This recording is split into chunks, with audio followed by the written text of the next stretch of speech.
साथियों नमस्कार। आज का वीडियो का मुख्य विषय है कि लग्न कुंडली में 3 प्रकार के अनिष्ट ग्रह कौन कौन से होते हैं। अर्थात लग्न कुंडली में 3 अनिष्टकारी योग कौन कौन से होते हैं, इस विषय पर हम विस्तार पूर्वक चर्चा करेंगे। इससे पहले मेरा आप लोगों से अनुरोध है कि यदि आपने अभी तक मेरा चैनल सब्सक्राइब नहीं किया तो अवश्य सब्सक्राइब करने का कष्ट कीजिए, वीडियो को लाइक कीजिए, शेयर कीजिए। तो देखिए लिखा हुआ है, ये जो है जातक अलंकार से उद्धृत है। लग्ने क्रूरीत याति खल खल गृहम लग्ननाथि रविंदु क्रूरांत स्थान संस्था दिन निशानाथ है धूनियु यायु भूमिपुत्रस्तु पृष्ठा दिय मधिगत चंद्रस चेन मनस्वी शांधो दुष्कर्मा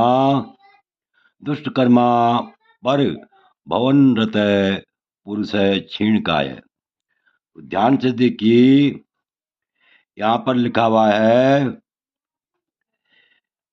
इस श्लोक में से स्पष्ट होता है। तो लिखा हुआ है कि लग्न में क्रूर ग्रह हूं और लग्नेश स्वराशि को छोड़कर अन्य किसी क्रूर ग्रह की राशि में हो तो ऐसे में जो है क्या होते हैं, ये अनिष्टकारी योग बन जाते हैं। लग्न में क्रूर ग्रह नहीं होने चाहिए।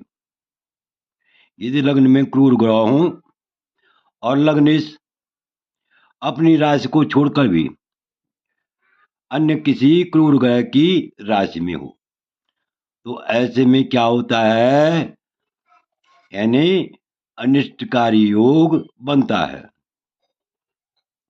आगे देखिए, आगे क्या लिखा हुआ है, सूर्य व चंद्रमा पाप ग्रहों के मध्य में हूं।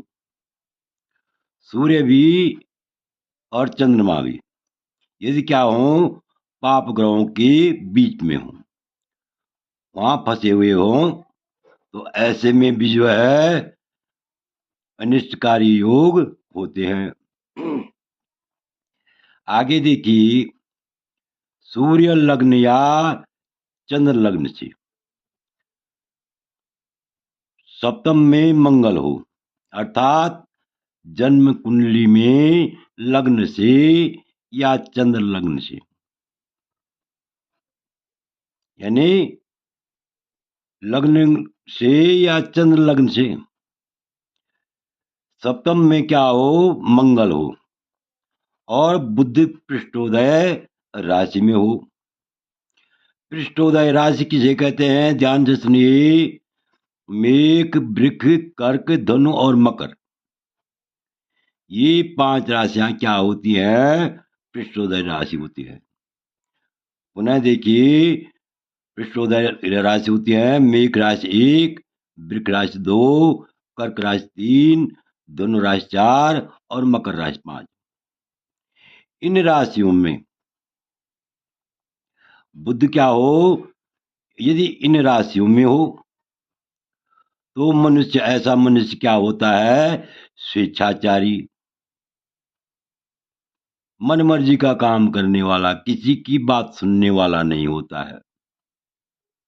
जो मन में आए किसी की राय नहीं लेता है, ऐसा व्यक्ति स्वेच्छाचारी होता है, मनमौजी होता है और कुकृत्य करने वाला होता है। बुरे कार्य करने में वह जो है बहुत ही जो है उसका मन जो है लगा रहता है। या हीन कृत्य करने वाला, जो कार्य करने ही नहीं है, कुल मिलाकर के नीच कार्य करने वाला होता है। और सबसे बड़ी बात यह है, परजीवी भी होता है। सबसे बड़ी बात क्या होती है इसमें, यानी सबसे बड़ा दोष क्या होता है कि ऐसा व्यक्ति परजीवी भी होता है, मतलब परोपजीवी, यानी दूसरों के दूसरों के आश्रय में पलने वाला होता है, हमेशा पराधीन रहता है और अत्यंत दुर्बल होता है। ध्यान से देखिए, सूर्य लग्न या अर्थात जन्म कुंडली में लग्न से या चंद्र कुंडली से सप्तम में यदि मंगल हो और बुध पृष्ठोदय हो, अर्थात मेष राशि, वृक्ष राशि, पृष्ठोदय राशि होती है।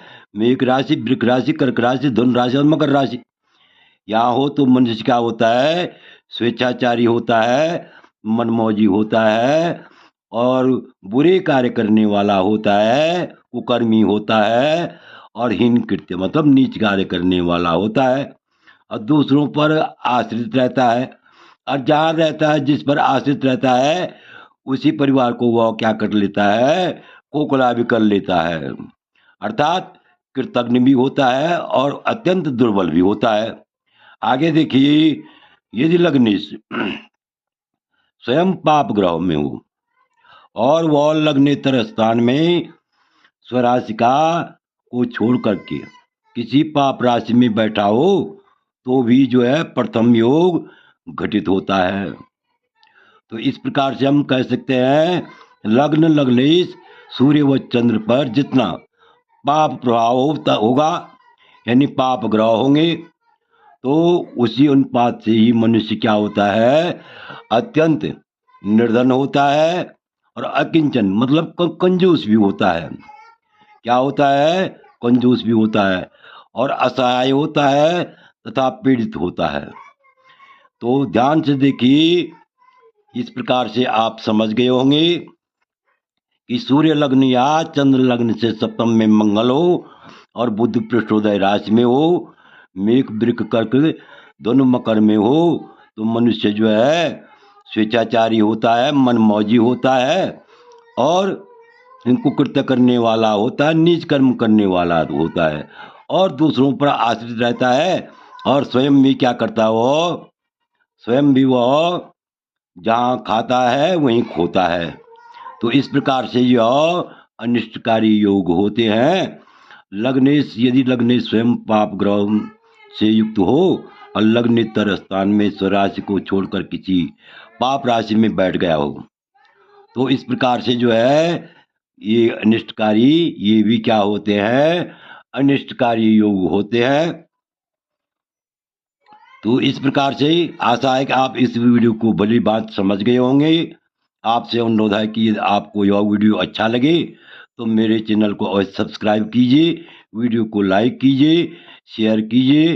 वीडियो देखने के लिए बहुत बहुत धन्यवाद। विशेषकर मैं उन लोगों का, उन सज्जनों का अत्यंत आभारी हूँ, कृतज्ञ हूँ जो मेरे वीडियो को नियमित रूप से देख रहे हैं। तो सबसे बड़ी बात यह है कि लग्न का, यानी लग्न में क्रूर ग्रह नहीं होने चाहिए। सबसे बड़ा जो है अनिष्टकारी योग ऐसे होते हैं, अनिष्टकारी योग ऐसे होते हैं कि लग्न में क्रूर ग्रह नहीं होने चाहिए। यदि लग्न में क्रूर ग्रह हो तो अनिष्टकारी योग बनते हैं और लग्नेश्वर राशि को छोड़ करके अन्य किसी क्रूर ग्रह की राशि में बैठा हुआ हो, ऐसे में अवश्य ही अनिष्टकारी योग बनते हैं, इसमें कोई संदेह नहीं है। पुनः वीडियो देखने के लिए बहुत बहुत धन्यवाद।